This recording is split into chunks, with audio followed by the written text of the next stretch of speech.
Guten Morgen, Leute. So, der nächste Morgen.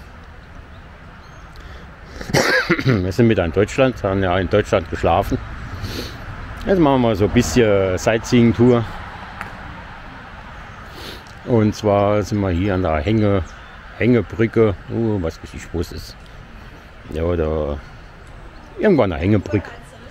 Und die gehe ich jetzt mal noch, wenn nicht so viel Menschenmenge da sind, gerade mal begutachten. Und da hole ich euch natürlich noch mit. Ich habe ja schon mal angekündigt, dass nicht so viel LostPlaces Videos ankommen oder Bunker Videos. Jetzt machen wir ein bisschen, ja, wo wir da rumfahren und ein bisschen Sachen angucken und jo, die Natur genießen, sage ich. So, jetzt gehen wir mal dort an die Brücke.